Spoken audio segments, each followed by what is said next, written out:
We have a brilliant buyer's masterclass for you this morning.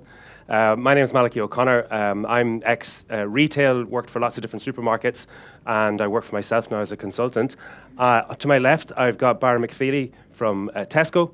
I've got Henry Howard from Lidl Ireland, and I've got James Fisher from Holland and Barrett. And over the next 30 to 45 minutes, we're going to be exploring what retailers and what buyers need, and we'll have an opportunity to take questions from the audience then, who are primarily manufacturers. So this is a really good opportunity to get into the minds of those retailers and find out what is it they actually need, what are their priorities. So let's start with a basic introduction. Just to go across the platform here, I want to give you an opportunity to tell us about your business, how many stores you have, what's your history in Ireland, what's unique about your business when a manufacturer deals with you as opposed to maybe any other grocer or retailer. So, Barra, I'll come to you first, and then we'll go to Henry and then James. So, Barra. Okay, thank you, Malachy. Good morning, everyone. I'm Barra McFeely from Tesco Ireland. So, Tesco is in Ireland 25 years this year, having bought the Quinsworth business. And we, at the beginning of this year, we had 153 stores, and by the end of the year, we're going to have just over 170 stores. So 9 of the stores that have been added to the chain this year are the Joyce supermarket chain, the first of which opened there 10 days ago, Tuam, and we'll be opening the rest of them over the coming weeks. So I used to be an artisan producer. Back in the 1990s, I produced a brie-type cheese called Dunbarra in Dublin City. And then I went into Superquin, and now I'm in Tesco. So I've seen it at both sides of the fence, and I'm Tesco's Supplier Development Manager. So it's my role to deal with and improve relationships with suppliers, both large and small. So for the food manufacturers here today, I do look forward to learning more about your business over the course of the day. Thank you. All right, thanks for that. Thanks for that. We'll come back to Joyce's actually later on in the conversation because I'd like to hear more about that. Henry. Morning, Malachy. Thanks for having me. Morning, everybody. Delighted to be here. I'm representing Lidl. My function within Lidl is buying director. I suppose it's interesting introducing the business this morning. One, it's very much so introducing Lidl Ireland, and then I suppose the best place to start is probably talking a little bit about the wider business. Lidl's obviously a German discounter. We've 13,500 stores across Europe and most recently into the US. Within Ireland specifically, similarly to my colleagues here, growing stores across the country. We've have 8 new stores, particularly when it comes to today. What I'd like to talk about is export and amongst other opportunities for our suppliers. I suppose us being a local, or us being, excuse me, I suppose one of the bigger opportunities for our suppliers is export, and I suppose linking the local Irish business here to other colleagues across Europe and that network and using that network. So, yeah, thank you. Brilliant. Thanks, Henry. And I'd love later on in the conversation maybe to think about some examples of where an Irish company has started doing business with Lidl in Ireland or in NI, because I know you're active across the whole island, and then how they've maybe leveraged that to go further afield. That would be really interesting. Brilliant. If you could share an example of that with us later, because it's really interesting how actually you cooperate internally to sell those wares internationally. So I'd love you to share it with us later. later. Come back to that.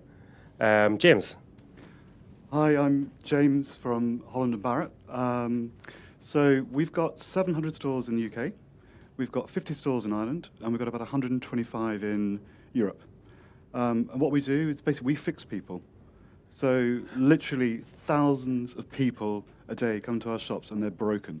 So they've got constipation, they've got diarrhea, they've got bad menopause symptoms, they can't lose weight, and they've been to their GP and they're just prescribed a whole lot of pills and they're fed up. And particularly in the UK at the minute, you can't see your GP and you don't know what to do. So people come to us, and we fix you. And so we offer health solutions. Now, our strategy is a very straightforward one. So we've been very good at dishing out pills and advice. So what we realised is that's not good enough. So what we've got to do is offer that kind of care package. And that will basically be, someone will come into our shop and one of our sales associates will say, okay, so what's your symptoms? What's your lifestyle? What's your diet? How are you feeling? What are you eating?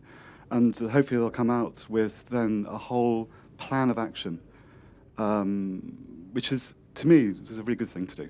It's really lovely. So what we need from our suppliers is basically products that are unique and bespoke.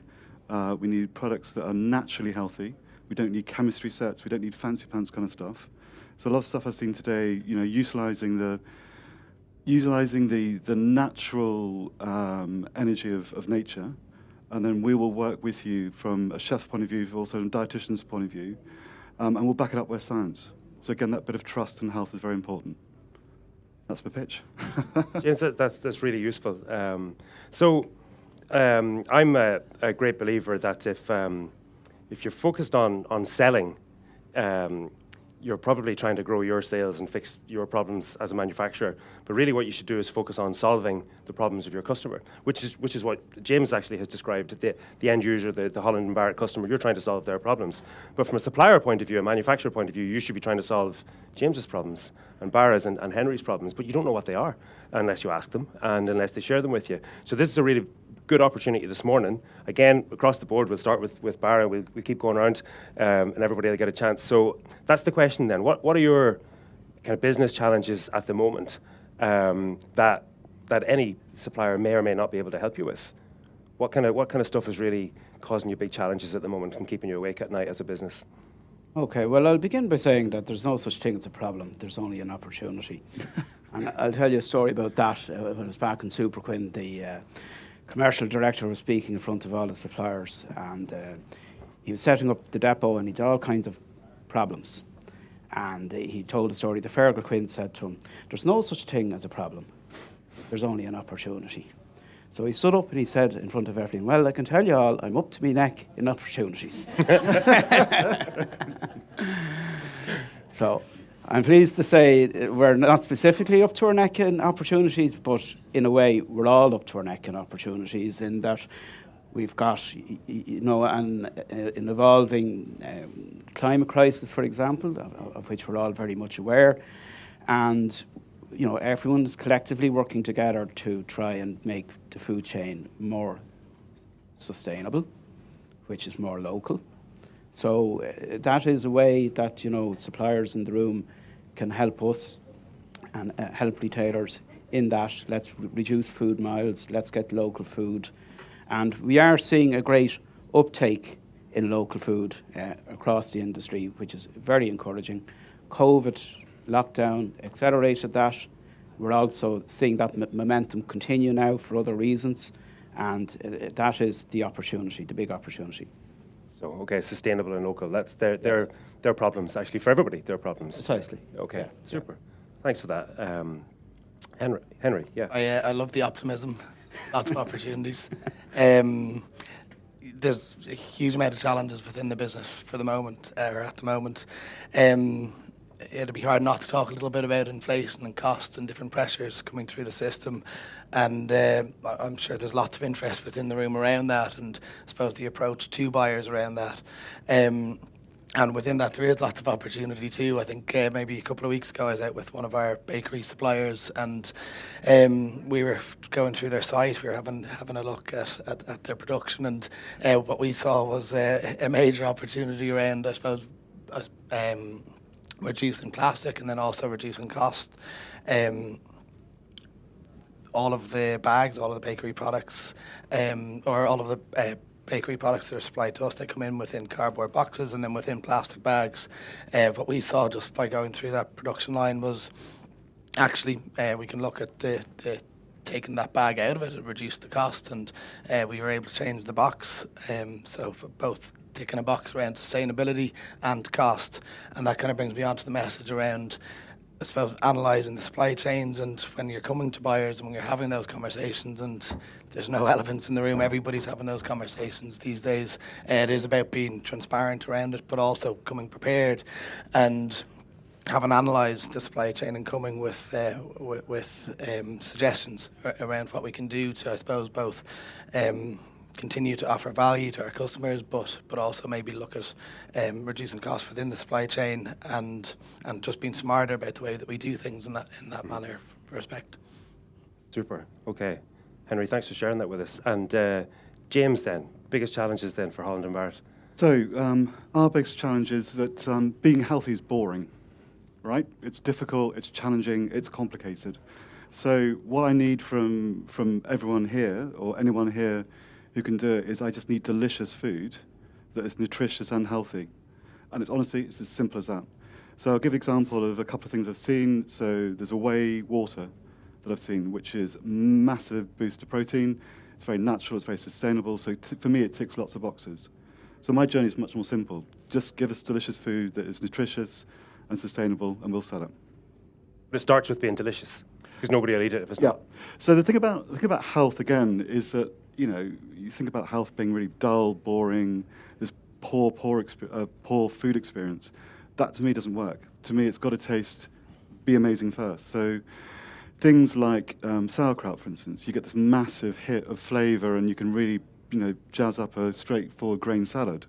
That's what we want to do. So we want to offer our customers that solution of, I'm having a healthy diet. I know I can't have chips anymore. I've got to have a grain salad. That's really boring. So what I want to give them is something that will actually then pep up that salad. So it's going to be like a health hack, I suppose. So delicious, nutritious, and clean is what we're after. Super. That's really, really clear. So one of the other things I always find is that if you're the businesses that successfully collaborate with you guys, and kind of go that deeper level and beyond the transactional of just buying and selling, it's based on having a really good understanding of your business and what your priorities are. So as far as you're not giving away any secrets, I think it would be a good opportunity if you were able to give the strategy headlines. What's the 3 or 4 things in the 3 or 4 pillars of your business strategy, if you're okay to share them? Because it's a really, really good way for a manufacturer to say, well, actually, 2 of those things, actually, that's what we do. So that they're the opportunities for us to collaborate with Holland & Barrett or Lidl or Tesco. So, James, go ahead. Okay. So if you read our P&L and went on to it, we've got a very bold statement of we want to reach out to, oh my God, it's like 60 million people next year across Europe to help them on their health journey mission. So basically, we want to become a health food top-up. We can't compete with these guys. So these guys, weekly shop, you go in, you buy all your groceries, you buy your bits and pieces. We can't sell stuff that you can sell in Tesco's. What we've got to do is find products you can't find elsewhere. And this is why I've been sent here today, and I'll be sent around many countries to find the best of nutritious, delicious food. Does that answer your question? I think it does. So, I mean, the 2 big points there are anything that a manufacturer can do to advance that cause of people's health, human health. Yeah. And then if it's a product that can't be got in the kind of the bigger mainstream, then it's an ideal fit for you. That's it. Yeah. And then naturally healthy. Simple as that. Yeah, it's really simple. Henry, what can you share with us about the strategy headlines for Lidl? I think the strategy headline or the roof on that house for us is improving lives by offering value and quality to our customers. That's propped up by our core pillars, which is sustainability, price, and beyond all, quality. Touching on what you mentioned there, the customer won't come back to us, they won't buy again unless we can offer that quality. So that'd be the main touching points from our side. Sustainability, price, and quality. That's the meeting point then of products and suppliers that you want to do business with. Exactly. Yeah. And that's about improving the lives of your customers then. Exactly. Yeah. Cool. That's really clear. Thanks for that. And Barra, what strategy headlines can you share from a Tesco point of view? Yeah, the Tesco mission statement, it's every little helps, and there's 2 parts to that. One is helping the customers every single day, giving them a better experience and better quality of food at affordable prices. And then the second part, equally important, is helping the planet every day. So we're very focused on doing the right thing to address the challenges we have with climate. So hopefully that's what customers experience in store. It's what we have in front of us every day when we go to work, delivering for the customer, delivering for the planet. Okay, okay. But if to be fair, like anybody can go on the corporate website of these organisations, and I strongly suggest you do actually, because if you go into the kind of the bottom and it says other or corporate statements or about us or last year's annual report, you find really, really useful stuff in there actually that they might not necessarily they might not advertise, but it's certainly public. And for example, if you go into the Tesco website, you'll find there's 4 things that are really, really hot for them as a corporation. So Barra mentioned sustainability, and he mentioned putting kind of customers first. But some of the ways that Tesco are doing that actually are using Club Card as an asset. So I mean, effectively, you invented like loyalty programs and Club Cards, and from that, then there's lots of data that comes from that. You can use that data to help suppliers to sell more effectively. You can use that data to help customers. Then there's the whole omni-channel part of it as well. You know, yes. You don't just have bricks and mortar. You've got a leading online and home delivery system as well. So, what can you tell us just about what's going on in Tesco around Club Card, or what's going on around home deliveries and online? Because that's seen a huge growth in the last couple of years. Yeah, absolutely. The online business saw enormous growth during the lockdown, and that momentum has stayed, and Tesco has invested significantly in the number of vans on the road, the number of pick locations in the stores. So it's a very fast growing space for Tesco, and we have lots of capacity around it, and it is, according to the experts, over time it's online business is going to grow and grow. So it is a key part of the business, and we're very well positioned for that. Yeah. Okay. Okay. And like, but have you got to the stage where you're looking for products that are specifically for online, or is it just what customers want in store just happens to get delivered? Yeah, it's very much driven by what the customer wants, and the range is purely driven by what sells in the store where the product is picked. So if your product is in a store that is a .com pick store, your product will automatically appear online. Yeah. Okay. All right. Okay. So, because that actually is a question that a lot of clients ask me. You know, can I design a product that's perfect just for the online business? You know, and it could be simpler packaging or a different pack size.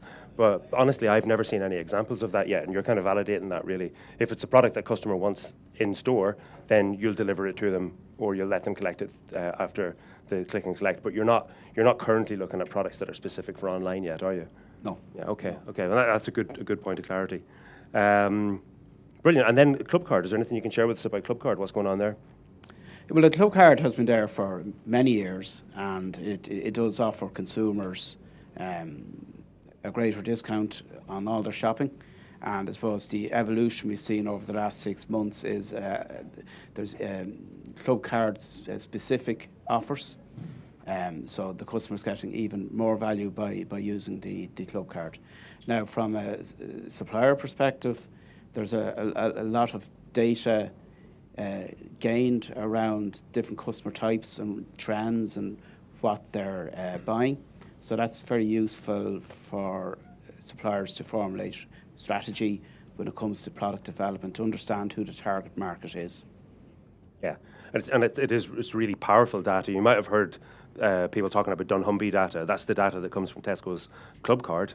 And the interesting thing is that whatever you learn through that data can actually be applied to other customers potentially, because with that data you can see the customer who's buying your product, what else are they buying? Actually, what else is going in the basket? What are the associated purchases? So, and that's a really, really useful provocation for how you develop products, how you market your products, how you position your products. Tesco has obviously their loyal customers, but they're still just customers. So whatever you learn from the dunnhumby data may actually help you in other channels or with other customers. So that's an interesting point there.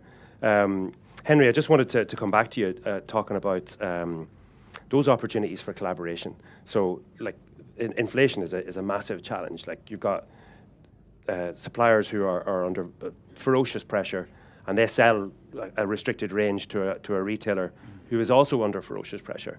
So my firm view is that the only way to kind of ride through this storm is that close collaboration where you explore each other's businesses, and you get together and you look at the supply chain, because I'm convinced there's pockets of waste and inefficiency that you'll only find them if you work together. So I'd love starting with Henry, but then also going to James and Barra. Do you have any examples of where you've really closely collaborated with a supplier to find those little pockets?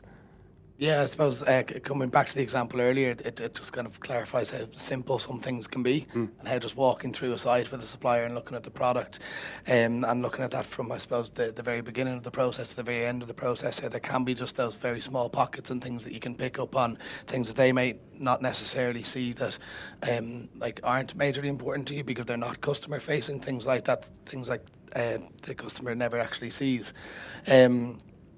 Other opportunities for us and the way that we try to navigate that storm is looking across the seas as well, and helping suppliers grow in terms of volumes and pushing volumes. We've lots of success stories with lots of local Irish suppliers that have gone further afield than our direct local market here. West Cork Distillers comes to mind. They would have been up with us in our offices there the day before yesterday for a new product development session. I was chatting away with John, and the conversation came back to kind of where the business started in 2013. It would have started not too long after he opened his doors in Skibbereen, and that's a supplier now that exports to 26 countries across Europe. It exports into the US, and does almost as much volume and turnover within Europe and the rest of the Lidl countries, let's call them, than they do here locally, and that's one piece, and one big piece that our suppliers and our supply base don't always see, but one piece that I'd really like to promote, that we're not necessarily the biggest retailer on the island of Ireland. In fact, we're one of the smaller ones when it comes up to the likes of the multiples, but when it comes to our business, in the global spectrum, we're the fourth biggest retailer in the world, and what that presents to suppliers is massive opportunity and huge opportunity to export and grow your business. Even the likes of other examples and supplier stories, and really nice supplier stories. Ballyhora apple cider vinegar, they picked up an award here yesterday. We list that product in all of our stores. They would have started with us a couple of years ago in our Kickstarter campaign. They would have had a promotion for maybe 2-3 weeks in store, that would have grown to a listing, and now they're actually exporting into the US market. So yeah, look, there's lots of opportunity, and that's one huge opportunity for working with Lidl. The fact that I suppose it doesn't stop at the doors of our stores in Ireland. Yeah. It's I think it's worth just really clarifying, calling that out, because for companies to scale, you've got to get beyond the first, like out of your county, and nearly there's an export strategy to say, how do I get outside my local town and my local county? And that could be a regional listing, maybe with Tesco or one of the depots in Lidl, and then you say, well, how do I get outside that national space? And you don't necessarily need to have salespeople on the ground across the world selling your product, because if you have a product that somebody like Lidl or Tesco or Holland & Barrett likes, they'll take it and they'll sell it internationally. So I know you guys, what is it maybe 3 or 4 times a year you present the products that are from Ireland, you present them to your international business, don't you? Yeah, exactly. So we do a category review once a year for every single category through the store, and following that there'd be a collaborative piece where we'd have that buyer for that category, they'd fly over to Germany and they'd bring all of those products with them, and they'd have an opportunity to present those products to the likes of an international buyer that would buy for the whole Lidl business and every other buyer in every other country for that category. So there's a huge amount that comes out of that every year. Yeah. And that for us, I suppose, is a really big advantage. But similarly speaking, for the likes of us here locally, today. Maybe go to an example of during the COVID lockdowns when everybody started to try to recreate the eating out experience at home, and we would have seen massive growth within, let's say, the continental meats category and things like that. So like we had direct access to Spanish buyers, Italian buyers that had direct access to the best of suppliers. Well, so you can bring stuff in as well as sending stuff out. So Yeah. it goes in two directions, but Yeah. but I suppose the important piece here today is the opportunity for working with us. Okay. Because there's that access to those markets. And James, when you're looking for that unique product that can't be found in Tesco or Lidl, and it's naturally healthy, and it doesn't do any harm to the planet, when you find that product and that supplier, are you interested in listing that product just for Ireland, or are you looking at the overall Holland & Barrett business? Yeah, it's a really good question, but can I just answer the initial question, which was, what do we need and how do we work together? And I think that thing of, so I was kind of really clear in saying that look, we need bespoke products you can't buy from these guys, because obviously your weekly shop, you go to Tesco's, you go to Lidl, really satisfied, we need something that's unique and bespoke. Well, to do that, that's difficult. And that takes time and energy and expense. And so our work is that we've identified 20 key suppliers, startup suppliers that we're going to be working with in collaboration. So just one example, for instance. Have we got time for that? Mm-hmm. Yeah. So bone broths, right? Bone broths are a really big thing. High in protein, high in collagen, low in calories. We found a most amazing bone broth supplier in North London. She's doing really well. She's just about to turn over her first about 750,000 euro. She's just gone to a new plant, and she's only about 20% capacity. So she's got lots of space to grow. She needed a partner. So we found her, we tasted it. She has the best product I've ever tasted. But the bits we're missing for her was that she needed that volume. So also she needed the nutritional knowledge to really shout about her product. So lots of people buy bone broth and not quite sure what it is and why it's good for you. It's just that kind of emotional feel.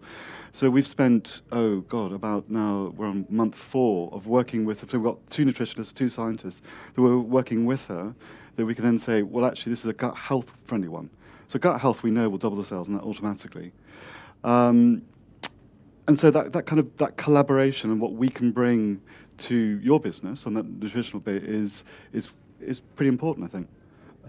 And then that's where we get to the kind of bespoke, unique product. So it's hard work, but we would work with you to make that happen to help you grow your business. Yeah, I think it's a brilliant example where you're not just selling to a customer. Your customer actually is not, and again, not just giving you the volume. They're giving you the science and the expertise in the case of Holland & Barrett. In the case of Lidl, you're not just selling to them. They're selling for you when they take your product to one of those international meetings. Yeah, I mean, just from hands up, we're not great in linking England with Ireland at the minute. We've got 50 stores in Ireland and they're kind of doing well, but they need to do much better. So one of the reasons that I'm here today was to link into more Irish suppliers and to get more Irish food into our Irish stores and kind of celebrate that story. And we just don't do that well enough. And so these 2 guys here, they do it very, very well. So we've got a journey to go on. But that's exciting, right? Yeah. So at the minute, we can offer you, we can put stuff into UK stores and give you national listings and into some Irish stores, but they'll have to go into both. But we've now got links into export into China, Middle East, Dubai. So really bizarre things, like we sell tons and tons of Manuka honey to Dubai. I really don't understand why, but essentially, we're selling jars for 175 euro for a jar of honey, right? So we're very able to find that little niche. And we find that, it's like double Billy bonus kind of time. So these guys, I understand this kind of value thing, and I do get it, and I do see what's going on in the world, but there is opportunities outside our little world here.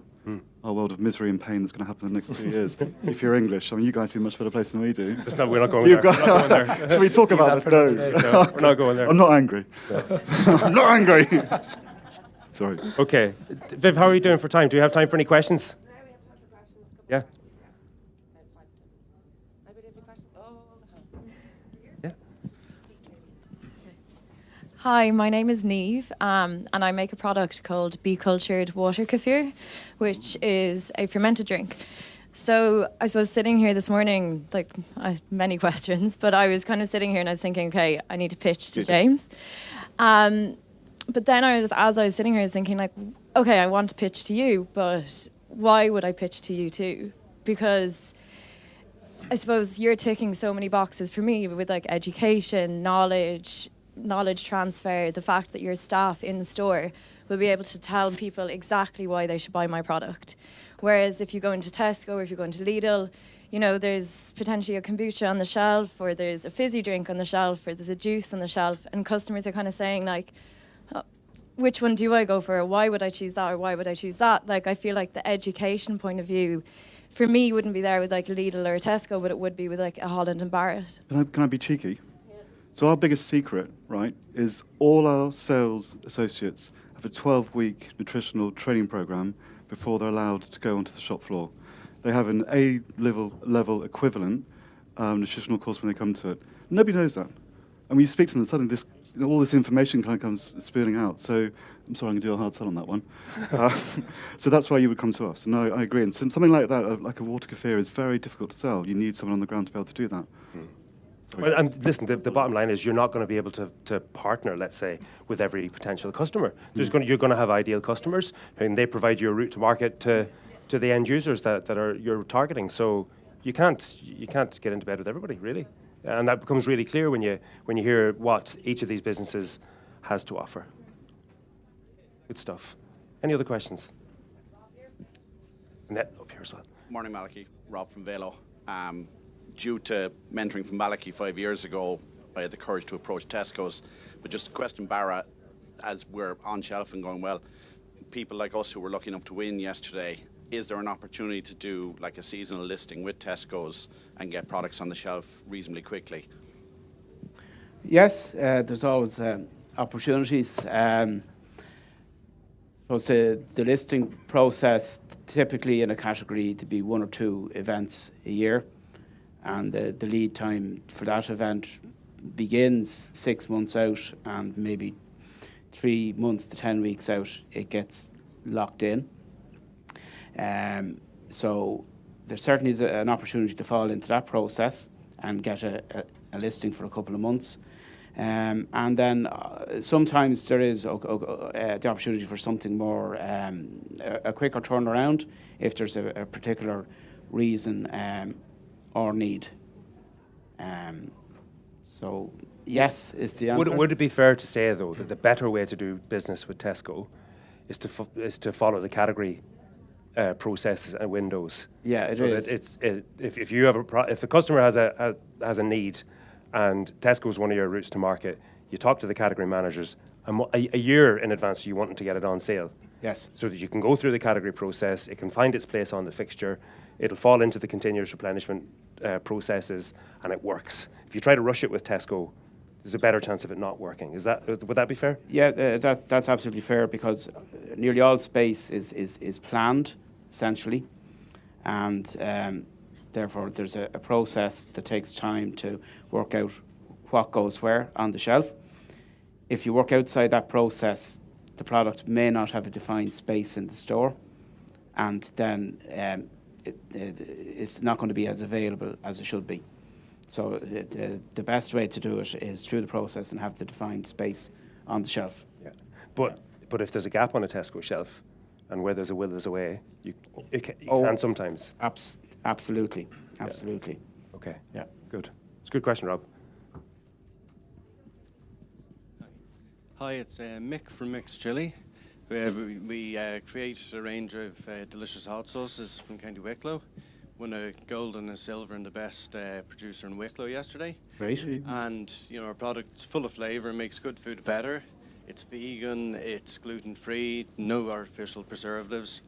It's a wonderful product, made locally. And like, for example, Barry, I noticed in Tesco, the majority of the hot sauces are imported.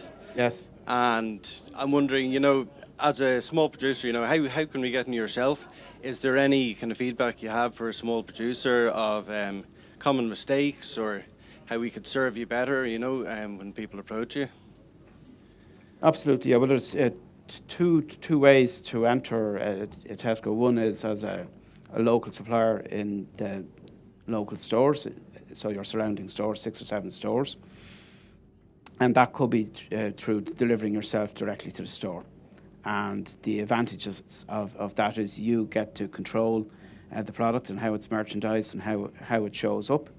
and you get to understand very quickly how your product stacks up versus the competition, whether that be local competition or imported competition. And then, the second way then is through the depot, and that's where we do the distribution. And the advantage of that is it can get you into a much greater number of stores, and you only have to do one delivery drop. And a good way to start off is with if you're not already in retailers, is to begin with the local store approach. And I suppose just to dwell on the experience we had recently reopening one of the Joyce stores in Galway. Joyce has did an amazing job at local food. And we, Tesco, wished to support the local suppliers, so we brought them into the store. And I suppose the two questions on my mind were, could Tesco do as good a job at local as Joyce's did, because they did an amazing job? And then the second question on my mind was, would these amazing artisan products stand on their own two legs when they're up against a strong private label offering that was competitively priced? Well, I'm pleased to report that we've had positive answers to both questions. The local products flew. They actually sold multiple times more than they sold in under the Joyce name. So that answered two questions. We can do local as well. But the more important question, and the more fundamental question, and I think this is fundamental to everything about people who are here this weekend, is that there is a huge appetite in Ireland for local food, and it performs very well against the best of the competition from other producers. And we even had customers coming up to us saying, I never saw that product before. We said, it's always been there. Now, it might have been down the back of the store. We now have it showcased up at the front of the store, and that's obviously helping too. So, back to yourself and Mixed Chili. Delighted to learn about it. Look forward to meeting you again, and we can explore, what is the best way for you to interact with yourselves. Okay. But I suppose we're having a very positive experience with local. It's very much aligned with everything that we stand for, and it's something, having been an artisan producer myself, I'm a very strong advocate of internally in the business. So, Mick, it's not complicated. It could be as simple as you going into Tesco Arklow and saying, lads, will you stock my product? And then one step beyond that, they'll say, hang on a second, what we'll do is we'll give you Barra's email address, and you start a conversation there. And it's really as simple as that. And then once a year, you have the opportunity in Lidl to do Kickstarter. Tell us a wee bit about Kickstarter. Yeah, maybe coming back to Niamh's question there earlier, why work with us and what's different, and what might be an obvious reason to approach us and work with us. We've a Kickstarter campaign. We would have launched that a couple of years back, and that's the platform for smaller artisan suppliers to knock on our doors and for us to get to know you. The way that works, the way that it operates, is that the applications are always open. Towards the end of November, we'll essentially look at everybody who's made an application to the Kickstarter program, and then we'll reach out to the suppliers that we'd like to further that discussion with, and we do a massive session within our test kitchen in head office in Dublin, where we basically take everything in. We'd have all the buyers in, and we go through every single item that would have been submitted through that process. That for us is one of the most exciting days of the year. Why come to us? Why work with us? What's a little bit different about us? The Kickstarter campaign, it isn't just about taking those products and bringing them to shelf. It's about working with the suppliers and growing the suppliers and helping the suppliers grow and actually teaching them about us and the way that we work.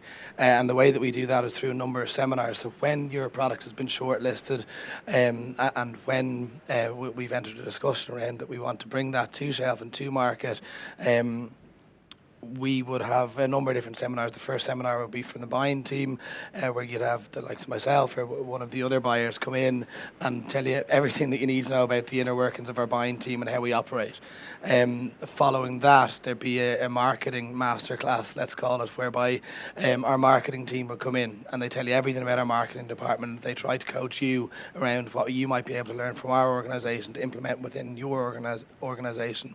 Our quality department would do the same, our packaging and our branding department. So every single commercial function through the supply process will be coached to you from the submission to the point where your product actually gets on shelf. And for me, the biggest takeout from our suppliers, it's as much getting the product on the shelf, but what's bigger and what's better for them is, I suppose, those seminars and that process. So that's why you should come and talk to us, Steve.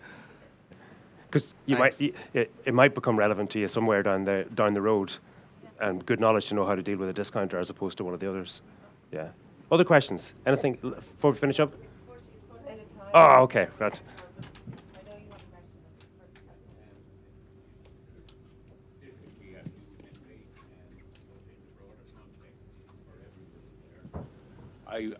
I was in a position where 66 years of age, I have given my life.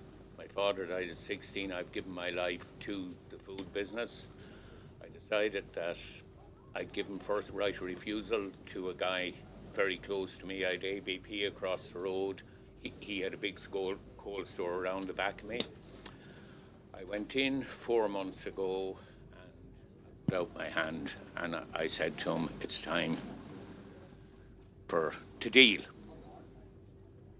And all of a sudden, it just didn't feel right for me. I put out my hand and I shook his hand and I said, this is a handshake rescinding right of refusal for first offer. I said, sorry, Colin, I'm going to rebrand and I'm building a new brand. The brand I'm building is Waterford Fine Foods. It's a premium range of pork and beef products at the higher end of the market. My question to Henry, my question to Barra, is there a place for a higher end product in Lidl and Tesco? I'll take it first. In that case, most definitely. We've our complete deluxe tier and range, and I'd like to think that all of those products are very high range and high quality. We picked up a couple yesterday, and fingers crossed. Most definitely, specifically for your industry in pork. And what's the product?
So your question is that interesting to a big retailer like Lidl or Tesco?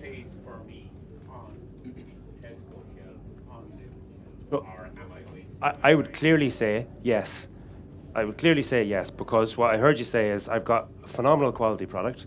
It tastes completely different to anything else that's out there because I'm using 800-year-old methodologies and they didn't have nitrates 800 years ago or injection. And it's a clean ingredient list. And what you're offering these retailers is a product that sells at a higher selling price. So every one of those they sell, they'll have to sell 4 or 5 of the cheaper one, which is more profitable for the retailer and it's a more effective use. What they can do is give it a go, and then it might work. But I think you've got very credible pitch points there to any retailer, both commercially and from a food quality point of view. And it's local and sustainable. Yep. Okay. Yeah, I might just answer that question. Yeah, with essentially that's right down our street. And you're making guys, me thank you very hungry. much. Well done. Thank you. Thank you. Thank you.